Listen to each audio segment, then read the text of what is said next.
शामिल होंगे। प्रधानमंत्री के साथ उद्योगपतियों का एक बड़ा प्रतिनिधिमंडल भी ब्राजील जा रहा है। ये प्रतिनिधिमंडल ब्रिक्स बिजनेस फोरम में विशेष रूप से शिरकत करेगा, जहां सभी 5 देशों के बिजनेस प्रतिनिधिमंडल मौजूद होंगे। इस बार ब्रिक्स शिखर सम्मेलन की थीम अभिनव भविष्य के लिए आर्थिक वृद्धि है। प्रधानमंत्री मोदी इस दौरान रूस के राष्ट्रपति व्लादिमीर पुतिन और चीन के राष्ट्रपति शी जिनपिंग के साथ अलग अलग द्विपक्षीय वार्ताएं भी करेंगे। तो आज समझेंगे कि असल में ब्रिक्स 2019 समिट का एजेंडा क्या है और यहाँ पर जो शामिल होने वाले देश हैं उनके नजरिए से भारत का क्या कुछ लक्ष्य है और पिछली बार ब्रिक्स 2018 की जो लक्ष्य हासिल करने की बात हुई थी उसमें क्या प्रगति या किस दिशा में कितनी रफ्तार के साथ हम आगे बढ़े हैं। हमारे साथ 3 खास मेहमान स्टूडियो में हैं। सुरेश के गोयल साहब हैं, पूर्व राजदूत, सर बहुत बहुत स्वागत है। आलोक बंसल हमारे साथ हैं, निदेशक इंडिया फाउंडेशन से, आपका स्वागत है सर। और जयन दास गुप्ता हैं, पूर्व राजदूत और डब्ल्यू में आप रहे हैं, बहुत बहुत स्वागत है सर। शुरुआत में करना चाहूँगा जयन सर आपसे, ब्रिक्स बहुत ही अहम मसला रहता है और आर्थिक तौर पर कहा जाए सशक्त संगठन इस बार की जो थीम दिख रही है और उस नज़रिए से जो एजेंडा मैं कहूँ इकोनॉमिक ग्रोथ इनोवेटिव फ्यूचर के लिए क्या कुछ दांव पर है या फिर क्या कुछ लक्ष्य और रास्ता दिखता है इस एजेंडे के नज़रिए से? ब्रिक्स में सबसे पहली बात यह है कि 3 प्रकार के कोऑपरेशन की बात आती है, इकोनॉमिक एंड कमर्शियल, कल्चरल और साइंटिफिक। और ब्रिक्स के जो बैंक बना है, न्यू डेवलपमेंट बैंक, उसका मुख्य लक्ष्य है कि सस्टेनेबल डेवलपमेंट के लिए और इंफ्रास्ट्रक्चर के लिए प्रोजेक्ट्स को सैंक्शन किया जाए। तो ये एक बहुत ही महत्वाकांक्षी योजना है और इसमें ये आगे चल पड़ी है। $50 बिलियन का सब्सक्रिप्शन भी हुआ है इसमें और लगभग $8 बिलियन के प्रोजेक्ट्स भी सैंक्शन हुए हैं। तो इससे जो वर्ल्ड बैंक या हमारा एशियन डेवलपमेंट बैंक है या IMF है, उसके एक पैरेलल एक सेट ऑफ इंस्टीट्यूशंस खड़े होंगे और उसके लिए जो वर्चस्व था, आधिपत्य था पश्चिमी देशों का, खासकर US का, यूरोप का, उसको एक चुनौती मिली है इससे। और उनका भी जो नज़रिया है ब्रिक्स के प्रति उसमें बदलाव आया है, क्योंकि इस चुनौती के चलते उन्हें ये महसूस हुआ है कि पहले जैसा था वो अब नहीं रहा और इनकी जो मांगे हैं, इनके जो प्रस्ताव हैं, उनको समग्र रूप से उस पर विचार करना पड़ेगा और जो मांगे वाजिब हैं उन पर सुनवाई भी करनी पड़ेगी। तो ये एक बहुत अहम मुद्दा है। दूसरी बात है कंटिजेंसी रिजर्व अरेंजमेंट, CRA। इसमें यह है कि कई देशों की जो मुद्राएं हैं वो समय समय पर दबाव में आ जाती हैं, उनका डिवैल्यूएशन होता है और उसके चलते अर्थव्यवस्था पर उनके बहुत गहरा प्रभाव पड़ता है। तो कंटिजेंसी रिजर्व अरेंजमेंट से इसको हम दूर करने की कोशिश हमारा लक्ष्य है ब्रिक्स में। तो ये अभी तक तो इसका प्रयोग नहीं हुआ है, लेकिन भविष्य में अगर इस तरह की बात आती है तो इसका प्रयोग ज़रूर होगा। आलोक जी, क्योंकि जिस तरीके से अगर 2 बड़े इकोनॉमिक फैक्टर कहूँ, ट्रेड वॉर एक तरफ और दूसरा ब्रेक्सिट का मसला, इसके बीच में ब्रिक्स की ये समिट किस तरीके से नज़र आती है अगर कंपेयर करने की बात करें और जो एक वैकल्पिक मैं कहूँ कि मंच प्रदान करने की कोशिश ब्रिक्स के जरिए हो रही थी या एक लक्ष्य हासिल करने की बात हो रही थी, इस बार क्या कुछ वो पर्दे में कितना मजबूती से उभरता दिखेगा? देखिए, ये ब्रिक्स समिट एक ऐसे दौर पे हो रही है जब सारे ब्रिक्स राष्ट्र जो है मंदी के दौर से गुजर रहे हैं, जो उनकी जो ग्रोथ है वो स्टाइमीड हो गई है। आप देखिए, इंडिया 5 साल की सबसे कम वृद्धि दर पे है, चीन जो है 92 के बाद से सबसे ज़्यादा कम पे है, साउथ अफ्रीका, ब्राज़ील, सबके बुरे हाल हैं अगर देखें, रूस का भी। दूसरा क्या है कि ये जो समिट हो रही है एक ऐसे मौके पर हो रही है जब भारत ने RCEP को मना किया है जी। तो चाहे जो भी कहें उसकी शैडो तो इस पर रहेगी रहेगी। और भारत का मना करने के पीछे जो प्रमुख कारण था वो चीन को निर्बाध व्यापार का जो एक्सेस देने के ऊपर उनकी जो नज़रिया था, उनको लग रहा था कि बैलेंस ऑफ ट्रेड और ज़्यादा बढ़ जाएगा। तो भारत और चीन के बीच में जो तनाव है, व्यापारिक तनाव है, मैं राजनीतिक और सिक्योरिटी इश्यूज की बात नहीं कर रहा, ये जो व्यापारिक तनाव है उसका जो शेडो है वो इस पर रहेगी। और प्रधानमंत्री इस जो ब्रिक्स समिट के लिए जा रहे हैं 2 द्विपक्षीय वार्ताएं करने वाले हैं, जैसा कि सुनने में आया है, एक तो राष्ट्रपति शी जिनपिंग से और दूसरा राष्ट्रपति व्लादिमीर पुतिन से। तो विशेषकर शी जिनपिंग से जो वार्ता होगी वो बहुत महत्वपूर्ण होगी, क्योंकि आरसेप को छोड़ना एक बहुत बड़ा निर्णय था और उसके काफ़ी दूरगामी परिणाम हो सकते हैं। तो क्या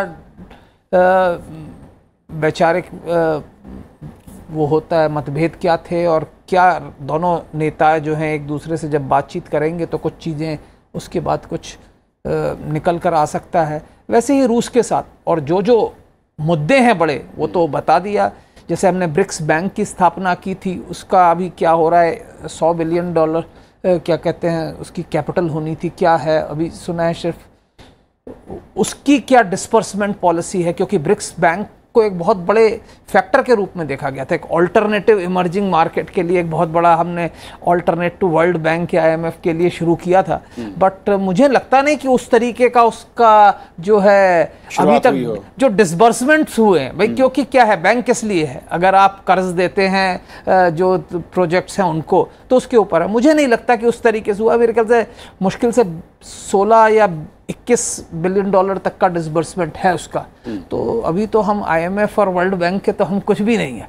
तो फिर वो सब चीज़ें हैं जो देखनी है, क्योंकि इस ग्रुपिंग को अगर आगे बढ़ना है और वो भी विशेषकर ऐसे समय पे जबकि मंदी का दौर चल रहा है, तो कुछ हमें बड़े डिसीजंस लेने पड़ेंगे। वैसे तो इस बार काउंटर टेररिज्म का मुद्दा भी डिस्कस होगा और अन्य चीज़ें भी होंगी, और अभी भारत की तरफ से ये स्टेटमेंट भी आया है कि शायद हम प्रॉक्सी वॉर के ऊपर भी अपनी आवाज़ उठाएंगे। तो आगे देखना है क्या क्या हो सकता है। मैं हमेशा से ये मानता रहा हूँ कि ब्रिक्स एक बहुत महत्वपूर्ण फोरम है। दुर्भाग्य से ये अपना राइट पोटेंशियल जो है वो नहीं ऑक्यूपाई कर पाया है। मेरे ख्याल से आने वाले समय में इसका जो पोटेंशियल है वो धीरे धीरे I think it will be able to attain its potential. Goyal sir, दो चीज़ें जो बात, एक तो रास्ता आपने कही बैंक को लेकर किस तरीके से उसको शुरुआत होनी थी, और दूसरी बात जो हो रही है कि आरसेप में भारत के मना करने के बाद ब्रिक्स बैठक, ये दोनों फैक्टर की मैं कहूँ कि कितने क्रूशियल इस बार की इस ब्रिक्स समिट में है, या कोई एक बड़ा तीसरा फैक्टर भी आपकी नज़र में जो कि ज़्यादा इंपॉर्टेंट दिखेगा अगले 2 दिन? मैं तीसरे फैक्टर की बात करता हूँ, अगर आप मेरे को इजाज़त दें, क्योंकि आरसेप के बारे में और जो बाकी जो मेन इश्यूज़ हैं, इकोनॉमिक इश्यूज़ ब्रिक्स के बारे में, इससे पहले मेरे से पहले जैन जी और आलोक बंसल जी बोल चुके हैं इसके बारे में।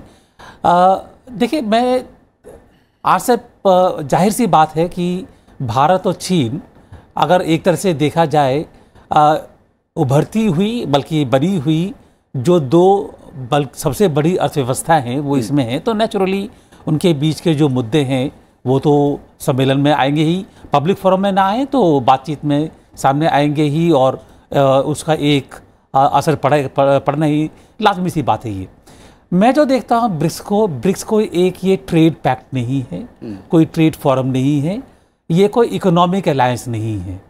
ब्रिक्स एक प्लेटफॉर्म है, जैसा कि आलोक जी ने कहा, फोरम है जहाँ पर विश्व की 5 बड़ी अर्थव्यवस्थाएं वेस्ट के अलावा इकट्ठा होकर के आपस में विचार करती है, मंथन करती हैं कि जो विश्व की आर्थिक व्यवस्था है उसके बारे में जो हो रहा है उसका असर क्या पड़ने वाला है और वो उसको किस तरह से डील कर सकते हैं। देखिए, चीन है, रशिया है, Brazil, India, south Africa, 4 continent, 5 देश।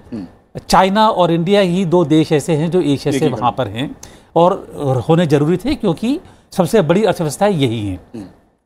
इनमें से इन 5 देशों में से हर एक देश अपने अपने भौगोलिक क्षेत्र में वहाँ की व्यवस्था का केंद्र बिंदु है। चाइना और इंडिया एशिया में जो है एक तरह से कुछ भी पॉलिटिकल डायनामिक्स बोल लीजिए, स्ट्रेटेजिक बोल लीजिए, ये इसके पर फैक्ट है कि वो दोनों यहाँ के केंद्र बिंदु हैं। साउथ अफ्रीका में साउथ अफ्रीका है, ब्राज़ील वहाँ पर लैटिन अमेरिका में है, और रशिया ईस्ट इकोनॉमिक फोरम अपने आप को आगे बढ़ रहा है। ये तो जाहिर सी बात है कि 5 के बीच में मतभेद भी काफ़ी ज़्यादा हैं, और इसके अलावा 5 का इंटरेस्ट कॉमन भी है कि एक कनेक्टिविटी जो बनती है। हम लोग जो है जब शुरू हुआ था उसके बाद में चीज़ को भूल गए कि जब ये 5 देश इकट्ठे आए थे, एक फिलोसफिकल आइडिया ये था कि जो 4 मेजर कॉन्टिनेंट हैं इन 5 देशों के माध्यम से वो जुड़ेंगी, कनेक्टिविटी। वो सारी चीज़ें कहीं पीछे रह गई हैं अब ये। और जहाँ तक मैं समझता हूँ कि जो मतभेद भी हैं वो मतभेद आपस में दूर करने के प्रयत्न बेशक होंगे, लेकिन सबसे ज़रूरी ये है कि अगर ये पांचों देश मिलकर के एक कॉमन इकोनॉमिक थॉट विश्व के लिए दे पाएँ कि हमको इस दिशा में आगे बढ़ना है, तो एक ये बहुत बड़ी उपलब्धि होगी। लेकिन मुझे उम्मीद नहीं है कि ऐसा हो पाएगा।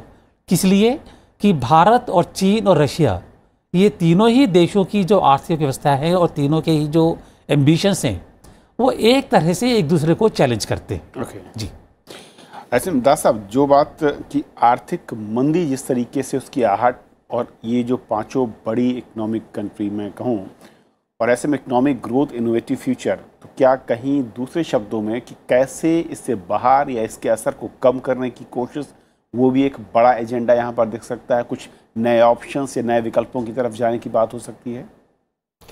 इस संदर्भ में ये कहना महत्वपूर्ण होगा कि इकोनॉमिक कोऑपरेशन का एक अभिन्न अंग है साइंटिफिक कोऑपरेशन। और चीन और ब्राज़ील जैसे बहुत ज़माने से 1974 से ही उनमें काफ़ी तालमेल है और बात आगे वो उन्होंने बढ़ाई है। एनर्जी सेक्टर में, माइनिंग सेक्टर में, infrastructure, pipelines, ports, high speed trains, इन सब में चीन और ब्राज़ील काफ़ी आगे बढ़ चुके हैं दोनों में। रशिया से चीन का जहाँ तक संबंध है, आने वाले पिछले कई सालों से, जब से ये रशिया को 2014 में जब से सैंक्शंस उस पर इशू हुए, तो उसके बाद से चीन और रशिया और करीब आ गए हैं। और अगर आप देखें कि रशिया के अंतर्राष्ट्रीय व्यापार में चीन का जो हिस्सा है वो अभी बढ़ करके 14% करीब हो गया है। और जो बायलैटरल ट्रेड है, द्विपक्षीय व्यापार, वो 108 बिलियन डॉलर का हो गया है। तो चीन उसमें बहुत ही महत्वपूर्ण एक भूमिका अदा कर रहा है रशिया की तुलना। हमारे साथ में लगभग 80 बिलियन डॉलर का ट्रेड है गुड्स में, उसमें हमारा 53 बिलियन डॉलर का करीब घाटा है या एडवर्स ट्रेड है। तो चीन के साथ ये आलोक जी ने बात उठाई है आरसेप के बारे में, तो इसके लिए बायलैटरल चर्चा में ज़रूर ये विषय उठेगा। लेकिन ये पूरे समिट में जो बातें हैं, मुख्य और बातें हैं जो अन्य 3 देशों से भी संबंध रखते हैं, मेरे ख्याल में उन्हीं पर ज़्यादा चर्चा होगी। तो 3-4 बातें जो अभी इस समिट में चर्चा की जाएगी, जिन पर या जिन पे साइडलाइंस पर चर्चा होगी, डिजिटल ट्रेड के बारे में चर्चा होनी है, ट्रांसनेशनल क्राइम रोकने के बारे में, ड्रग ट्रैफिकिंग को रोकने के बारे में, मनी लॉन्ड्रिंग को रोकने के बारे में। तो इन सब पर जो पश्चिम के देश हैं या G7 है, उनकी एक कॉमन एक स्थिति बनती जा रही है या एक पोजीशन बनता जा रहा है। तो इसमें एक ऑल्टरनेटिव पर विचार किया जाएगा, क्या वो सही है, क्या हम सब पांचों देश उसको बांध सकते हैं, या हमें कुछ ऑल्टरनेटिव वैकल्पिक रूप से कुछ प्रस्तावित करना चाहिए। तो इन सब, और या हमारे हित में है कि नहीं जो G7 देश जिसका प्रस्ताव रख रहे हैं। और एक और भाई साहब, मैं जो एजेंडा है उसमें वुमेन बिजनेस अलायंस की बात हो रही, जिसमें कि एग्रीमेंट शायद कहा जा रहा है कि शायद फाइनलाइज हो सके। इसके मायने क्या हैं? और जब हम पुराने वो जो बैंक का मैं कहूँ कि कॉन्सेप्ट है उसको जो इम्प्लीमेंट करने की बात थी, उस पर भी ऐसा लगता है कि हम वो शुरुआत नहीं कर पाए हैं जो ब्रिक्स से उम्मीद की जा रही थी। इसकी चर्चा काफ़ी ज़्यादा हुई थी जब इसका गठन हुआ और जिसको इम्प्लीमेंट करने की बात की गई थी। देखिए, ये वो कुछ ऐसे मुद्दे हैं जिन पर कि समन्वय बनाना आसान होता है, क्रियान्वयन में समस्याएं आती हैं। जैसे एक न्यू डेवलपमेंट बैंक बनाया गया तो सोचा कि IMF और वर्ल्ड बैंक के विकल्प के रूप में इसकी स्थापना होगी, और हो गया, शंघाई में इस्टेब्लिश किया गया, भारतीय एक प्रथम उसके मुखिया बनाए गए, पर आगे जो क्रियान्वयन है वो हो नहीं पाया। और वैसे ही अब मेरे ख्याल से अब ये विमेन और इन सब चीज़ों की बात हो रही है, तो इसमें एग्रीमेंट तो हो ही जाएगा। मुझे नहीं लगता कि इसमें कोई चिंता या कुछ इसमें कोई अड़ंगा लगने की बात है। जैसा कि किसी ने एक बड़ा बढ़िया एक वो आया कि इसमें जो ब्रिक्स समिट है, इसमें अर्थव्यवस्था नहीं बल्कि राजनीति जो है ज़्यादा हावी होगी। विशेषकर भारत और चीन में तो मंदी आ रखी है, लेकिन बाकी अन्य 3 अर्थव्यवस्थाओं की हालत तो और भी ज़्यादा खस्ता हाल है इस वक्त। तो उनका क्या हाल होगा वो देखना आवश्यक है, क्योंकि ब्राज़ील, साउथ अफ्रीका तो एक बहुत ही विकट आर्थिक संकट से गुजर रहे हैं। उनकी अर्थव्यवस्था काफ़ी हद तक करीब करीब रिसेशन के पास पहुंच रही है, 0.5% ग्रोथ या कुछ ऐसी भी स्थिति आ गई है। तो क्या राजनीतिक मापदंड निकलेंगे, क्या समीकरण निकलेंगे, कैसे आगे बढ़ेंगे? क्योंकि हर जो राष्ट्र है, हमारी कई कुछ कॉमन कंसर्न्स हैं। अमेरिका का जो यूनिलैटरलिज्म है, प्रोटेक्शनिज्म है, क्योंकि एक जमाना था जब हम ग्लोबलाइजेशन के पक्षधर थे, हम चाहते थे वैश्वीकरण हो, पर वैश्वीकरण के बाद अब हमने भी आरसेप से हाथ खींच लिया है, तो वैश्वीकरण से तो हमने भी एक तरीके से हाथ पीछे हटा। क्या ये इस तरह के आरोप के साथ भारत को भी वहां पर एक अलग तरीके से, मैं कहूँ कि विरोध या फिर कुछ इस तरह की चीजें आएंगी चीन की ओर से? देखिए, आने तो चाहिए। मेरा ये मतलब, अगर आप नॉर्मल देखें तो ये है ही है, ये तो एक ओवरहैंग हो गई, क्योंकि भारत ने आरसेप से हाथ खींचा और हमारा जो कारण था वो सिर्फ चीन था, और एकमात्र और कोई कारण नहीं है कि हम आरसेप जैसे बड़े व्यापार संगठन से अपना हाथ खींच लें। तो चीन के प्रति जो हमारा ये था कि जो एडवर्स ट्रेड है वो और ज़्यादा बढ़ जाएगा, क्योंकि चीन को और ज़्यादा ड्यूटी फ्री एक्सेस मिल जाएगा इंडियन मार्केट्स का, और चीनी सामान जो है भारत में बड़ी तादाद में आएगा, और भारत उसके प्रति कुछ प्रोटेक्शनिज्म चाहता था, और तो उसके मद्देनज़र हुआ। तो अब जब आप मिलेंगे, और 5 राष्ट्रों में 2 ही सबसे बड़ी अर्थव्यवस्थाएं हैं, भारत और चीन, और 2 ही हैं जो कम से कम 5-6% की ग्रोथ रेट से बढ़ रही हैं, बाकी तो और भी बुरी हालत में। तो अगर इन्हीं दोनों अर्थव्यवस्थाओं में टकराव है, और राजनीतिक कारणों से नहीं बल्कि व्यापारिक कारणों से, तो उसका असर इस बैठक पर तो पड़ना ही पड़ना है। गुल साहब, ये बहुत अहम है कि जो आपने कहा कि एक मंच न सिर्फ आर्थिक है बल्कि कई और चीज़ें समेटे हुए हैं, और ऐसे में जो बात बंसल साहब करें बहुत अहम है कि जो दोनों सबसे बड़ी इकनॉमी मानी जाती हैं, उनके हित कहीं टकराते हैं, उनके हित एक दूसरे के लिए रास्ता नहीं खोलते। तो ऐसे में इस मंच में फिर जो लक्ष्य तय किए गए हैं उसकी तरफ बढ़ेंगे कैसे? देखिए, एक बात तो साफ हो गई है कि एक पूर्व राजनयिक और एक एनालिस्ट के बीच में कितना फ़र्क होता है। जो बात ये साफ साफ बोल सकते हैं, अब हम अभी तक नहीं बोल पाते। तो आपने बिल्कुल सही कहा। देखिए कि ब्रिक्स चाहे एक ये आर्थिक संगठन हो या कुछ भी हो, लेकिन इसकी जो डिस्कशंस हैं, जो भी बातचीत हो रही हैं, उस पर राजनीतिक एक फ्रेमवर्क ज़्यादा अहम है ये। और अभी बात की गई थी कि चीन और ब्राज़ील के बीच में जो है साइंस एंड टेक्नोलॉजी के ऊपर, इंफ्रास्ट्रक्चर के ऊपर काफ़ी आगे जो है कोऑपरेशन बढ़ चुका है। हम कितनी कोशिश कर चुके हैं कि चीन के साथ भी हमारा ऐसा कोऑपरेशन आगे बढ़े, नहीं हो पाता है। तो सवाल सामने आता है कि क्यों नहीं हो पाता है ये। वो इसीलिए है कि दोनों में अभी भी टकराव की स्थिति है, और वो टकराव की स्थिति पहले से कोई बेहतर नहीं हुई है। अभी आपने सुना होगा कि इंडिया चाइना जो बिजनेस फोरम होने वाला था वो नहीं हो पा रहा है अब। तो कहीं ना कहीं अभी भी जो मतभेद है काफ़ी हैं। तो मुझको जहाँ तक मेरा अपना विचार है, ब्रिक्स को कोशिश ये करनी होगी मेरे ख्याल है, जहाँ तक हो सकता है, कि अगर ये एक मंच के तौर पर एक ही विचारधारा सामने आ सके कि जो ये 5 बड़े देश हैं 4 अलग कॉन्टिनेंट से, इनको अपने मतभेदों को कम करना ही है। अगर इनके मतभेद कम नहीं होंगे तो कहीं ना कहीं असर इनकी जो आर्थिक व्यवस्था है उस पर भी पड़ेगा। अगर भारत में मंदी आएगी तो चीन की जो मार्केट है वो भी कमज़ोर होगी, तो चीन भारत से अलग होकर के नहीं कर सकता है। तो कहीं ना कहीं हमको जो सोचना है कि आजकल के जो ये ग्लोबलाइजेशन की बात करते हैं, मार्केट्स लिंकअप हो गई हैं। दिक्कत ये है कि हम बात करते हैं ग्लोबलाइजेशन की मार्केट के तौर पर, लेकिन हमारे जो स्वार्थ हैं वो राष्ट्रीय स्वार्थ हैं। तो जो टकराव पैदा होता है राष्ट्रीय स्वार्थ और ग्लोबल मार्केट्स के बीच में, उसका मेरे ख्याल है अभी तक कोई हल मेरे सामने तो आया नहीं है। जी जैन सर, ये बहुत क्रिटिकल मैं कहूँ कि और बहुत अहम सवाल है आज के दौर में। ऐसे में इस पूरी समिट में अगर भारतीय स्टेक को समझें, या फिर इस बार भारत के लक्ष्य क्या कुछ यहाँ पर हम उम्मीद करते हैं जिसके लिए कोशिश होगी, वो क्या रहेगा? देखिए, चूंकि आलोक जी ने आरसेप की बात कही है, आलोक जी से मेरा थोड़ा मतांतर है इस विषय पर जी, और मैं स्पष्ट कर दूं क्यों है। चीन से कई सालों से हम कह रहे हैं कि जो एडवर्स बैलेंस ऑफ ट्रेड हमारे साथ है उनका, ये सस्टेनेबल नहीं है, ये बहुत दिनों तक नहीं चल सकता है, इसका बहुत बुरा असर हमारी अर्थव्यवस्था पर पड़ेगा। तो चीन से हमने जो मांगा था और समय समय पर कहा है कि इसे आप घटाइए और इसके लिए ठोस कदम आप बताइए, हम भी बता रहे हैं, लेकिन वो किसी तरह से वो कारगर नहीं हो सके। तो अंततः ये बात हुई कि हमें रोकना पड़ा कि आरसेप हमने कहा कि साहब अब आगे नहीं बढ़ सकते हैं, यहीं तक। तो ये दरवाज़ा बंद नहीं हुआ है, पहली बात।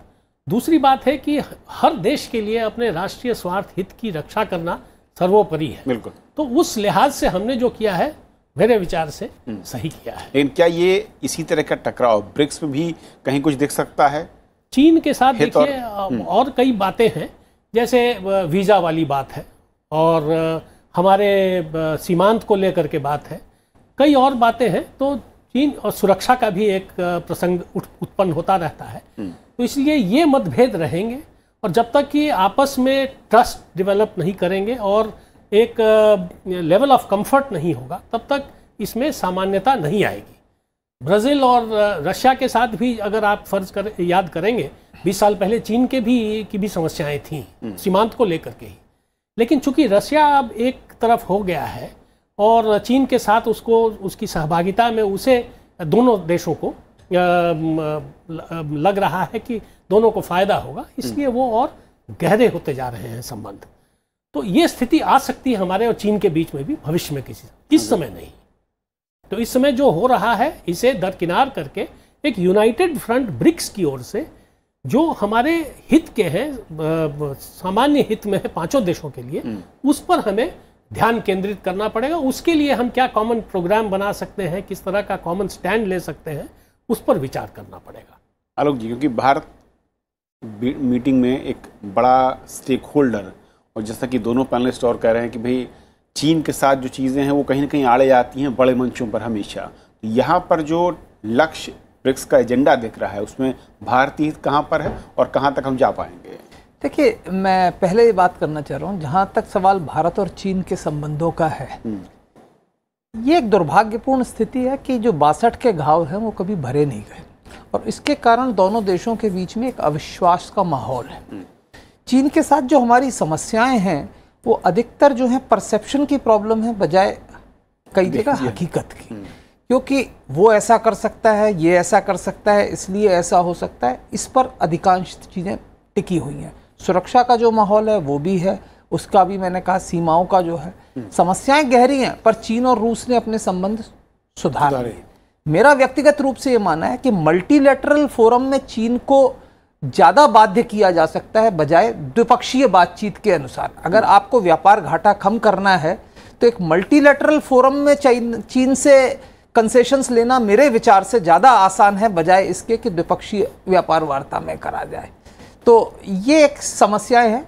बट जैसा कि कहा कि ब्रिक्स जो है कोई ट्रेड पैक्ट नहीं है, इसमें जैसे काउंटर टेररिज्म पे बात हो रही है और वहाँ अच्छी बात है, हम चीन के ऊपर काफ़ी चीज़ें कह सकते हैं, प्रॉक्सी वॉर के ऊपर, क्योंकि चीन ने कई मामलों में पिछले कुछ समय में पाकिस्तान का समर्थन किया है और जिस तरीके से पाकिस्तान से ये आ रहा है और इस वक्त जो है जो हालात है, हम शायद आतंकवाद के मुद्दे पे कुछ अन्य मुद्दों पर जो है एक सहमति बना सके। और जहां एक मल्टीलैटरल फोरम होता है वहां एक राष्ट्र के लिए थोड़ा मुश्किल हो जाता है कि सबकी बातों से अलग हो। अगर आपको याद हो, पहले जब चीन में समिट हुई थी ब्रिक्स, तब इन्होंने लश्कर-ए-तौयबा और जैश-ए-मोहम्मद के खिलाफ वक्तव्य दिया था और चीन की धरती से दिया गया था। तो ये जो मुद्दे हैं यहाँ पे हम शायद ज़्यादा सफलता प्राप्त कर सकें, पर जैसा मैंने कहा कि इस समिट में विशेषकर ये जो अब होने वाली है, इसमें शायद राजनीतिक मुद्दे आर्थिक मुद्दों पर हावी हो जाएंगे। एक और जो एजेंडे में प्रायोरिटीज़ की बात में देख रहा था कि एनडीबी और ब्रिक्स बिजनेस काउंसिल के बीच में ज़्यादा समन्वय की बात की जा रही है। क्या खामी दिख रही है और क्या वाकई, क्योंकि इससे पहले मुझे याद पड़ रहा कि इसमें काफ़ी ज़्यादा दोनों के बीच समन्वय की बात हुई थी, एक गाइडलाइंस तय की गई थी, लेकिन उसके बावजूद वो लगता है पटरी पर नहीं आया। देखिए, ऐसा है कि अब नेशनल डेवलपमेंट बैंक मेरे ख्याल है 2 साल हो गए हैं चीन में जब अनाउंस किया गया था ये, तो उम्मीद यही थी कि नेशनल डेवलपमेंट बैंक की जो कैपिटल है $50 बिलियन, तो जो बाकी देशों में इंफ्रास्ट्रक्चरल प्रोजेक्ट्स हैं उनको काम में आएगा। तो जब वहाँ पर ये प्रोजेक्ट बनेंगी तो जाहिर सी बात है कि प्रोजेक्ट में जो वहाँ के कंपनी है, जो वहाँ के कॉर्पोरेट सेक्टर है, उसका एक अहम रोल होगा। लेकिन अभी तक हालांकि कैपिटलाइजेशन हो चुका है, लेकिन डिसबर्सल ऑफ लोन्स काफ़ी खराब, बहुत कम है उसमें से ये, और वो कम नहीं होने की वजह 3-4 बताई जाती हैं कि एग्रीमेंट नहीं होना, कि इसको फंड दिया नहीं जाए या प्रोसेस तो है, बहरहाल जो भी है, जब तक ये हमारे जो इंस्टीट्यूशनल मैकेनिज्म ये काम करना नहीं शुरू करेंगे, मुझे नहीं लगता कि आईबीसी वगैरह या बिजनेस कोऑपरेशन वगैरह में हमको कोई बहुत ज़्यादा मल्टीलेटरल ब्रिक्स के तौर पर। ये बात दूसरी है कि इन्हीं देशों की कंपनियां जब आपस में बात करती हैं बायलैटरल तौर पर तो अच्छा कोऑपरेशन होता है, क्योंकि वहाँ बिजनेस इंटरेस्ट ज़्यादा अहम रकम होते हैं। हाँ जी, लेकिन वरना ब्रिक्स के आईबीसी के तौर पर मुझे लगता है कि अभी उनको परिपक्व होने में समय लगेगा। चलिए, बहुत शुक्रिया आप तीनों मेहमानों का हमारे साथ इस चर्चा में शामिल होने के लिए और समझाने के लिए कि ब्रिक्स 2019 की जो समिट है उसका एजेंडा क्या है।